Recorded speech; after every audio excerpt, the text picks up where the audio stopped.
एक समय शराब की लत से परेशान एक व्यक्ति एक संत के पास गया और विनम्र स्वर में बोला, गुरुदेव, मैं इस शराब के व्यसन से बहुत ही दुखी हो गया हूं। इसकी वजह से मेरा घर बर्बाद हो रहा है। मेरे बच्चे भूखे मर रहे हैं, किंतु मैं शराब के बगैर नहीं रह पाता। मेरे घर की शांति नष्ट हो गई है। कृपया आप मुझे कोई सरल उपाय बताइए जिससे मैं अपने घर की शांति फिर से पा सकूं। गुरुदेव ने कहा, जब इस व्यसन से तुमको इतना नुकसान होता है तो तुम इसे छोड़ क्यों नहीं देते?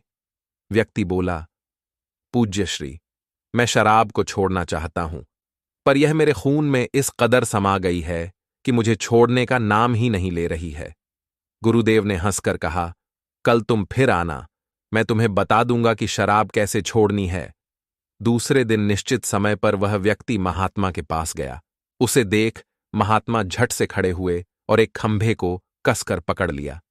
जब उस व्यक्ति ने महात्मा को इस दशा में देखा तो कुछ समय तो वह मौन खड़ा रहा, पर जब काफी देर बाद भी महात्मा जी ने खंभे को नहीं छोड़ा तो उससे रहा नहीं गया और पूछ बैठा कि गुरुदेव, आपने व्यर्थ इस खंभे को क्यों पकड़ रखा है?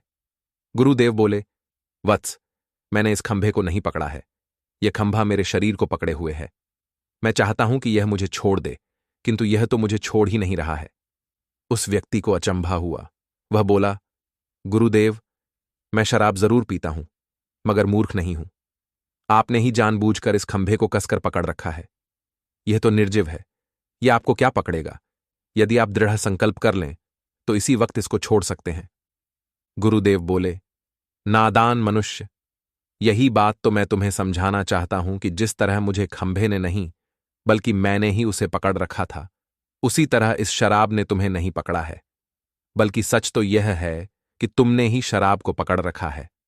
तुम कह रहे थे कि यह शराब मुझे नहीं छोड़ रही है, जबकि सत्य यह है कि तुम अपने मन में यह दृढ़ निश्चय कर लो कि मुझे इस व्यसन का त्याग अभी कर देना है, तो इसी वक्त तुम्हारी शराब पीने की आदत छूट जाएगी।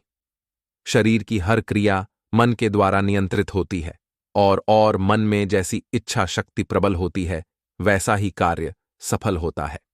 वह शराबी गुरु के इस अमृत वचनों से इतना प्रभावित हुआ कि उसने उसी वक्त भविष्य में कभी शराब न पीने का दृढ़ संकल्प किया। उसके घर में खुशियां पुनः लौट आईं और वह शांति से जीवन यापन करने लगा।